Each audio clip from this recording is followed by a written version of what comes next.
Hello, ഒരു പുതിയ വീഡിയോയിലേക്ക് അവർക്ക് സ്വാഗതം. ഇത്തിരി ബീൻസ് അരിഞ്ഞെടുത്തിട്ടുണ്ട്, പൊടിയായി. അതിൻ്റെ കൂടെ ഒരു പൊടിക്ക് കാരറ്റ് അരിഞ്ഞതും ചേർത്തു.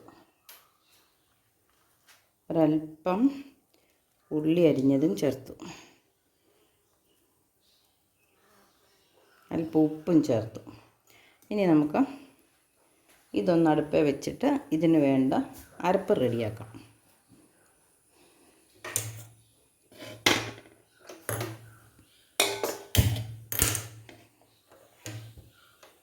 തീ കുറച്ച് മൂടി വയ്ക്കാം.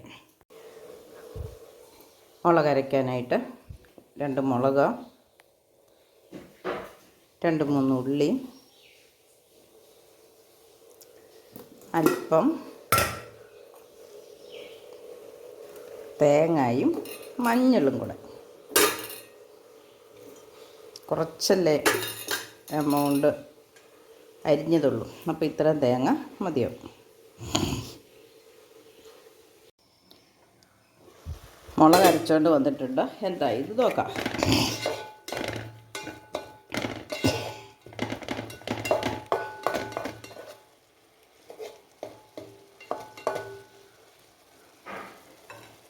ആവി കയറിയിട്ടുണ്ട്. നമുക്ക് ഒരൽപ്പം കറിവേപ്പിലയും മുളക് അരച്ചതും കൂടെ ചേർക്കാം.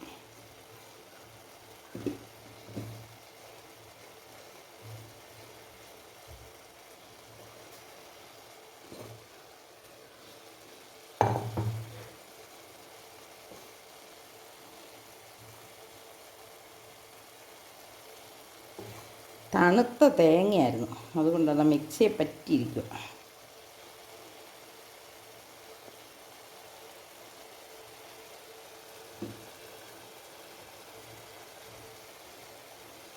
തോരനായതുകൊണ്ട് നമുക്ക് അതിൻ്റെ വെള്ളം ആവി കൊണ്ട് ഇറങ്ങി വരുന്നതും കൊണ്ട് വേഗമാണ് രുചി. വെള്ളമൊന്നും ഒഴിക്കുന്നില്ല. മിക്സിയുടെ ജാറും കഴുകി ഒഴിക്കേണ്ട ആവശ്യമില്ല, അല്ലെങ്കിൽ പിന്നെ നിങ്ങൾ കഴുകി ഒഴിച്ചാൽ മതിയായിരുന്നു. ഇതും കൂടെ നമുക്കൊന്ന് ഒഴിച്ചിടാം.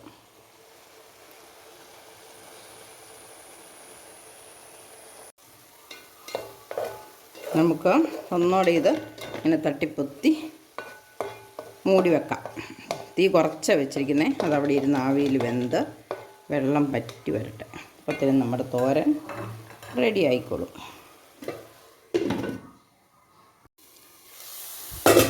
നമ്മുടെ തോരൻ ഏതാണ്ട് റെഡി ആയിട്ടുണ്ട്. നമുക്ക് നോക്കാം.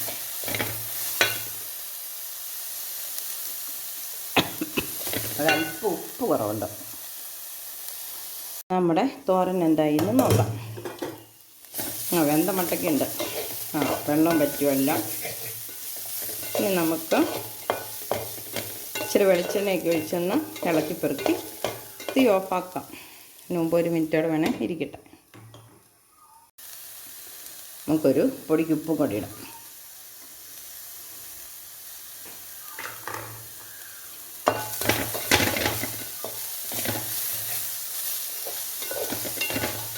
ഒട്ടും വെള്ളം ഒഴിക്കാതെ ആവിയിൽ വെന്ത തോരനാണ്. നോക്കി, നല്ല ചട്ടിയുടെ ഉണങ്ങി വന്നിട്ടുണ്ട്. ഇനി നമുക്കൊരൽപ്പം വെളിച്ചെണ്ണയും കൂടി ഒഴിക്കാം. ഇച്ചിരി പച്ച വെളിച്ചെണ്ണ ഒഴിക്കുന്നുള്ളൂ, കടുക് പൊട്ടിക്കുന്നൊന്നുമില്ല.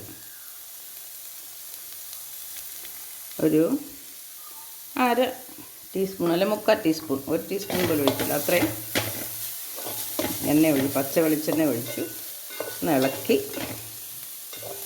അപ്പം നമ്മുടെ തോരൻ റെഡിയായി.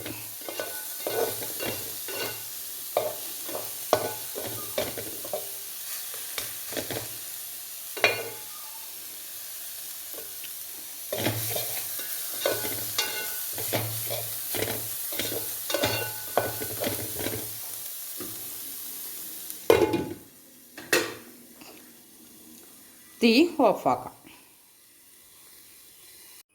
നമ്മുടെ തോരൻ ഞാനിവിടെ ഒരു സെർവിങ് ബൗളിലേക്ക് മാറ്റിയിട്ടുണ്ട്.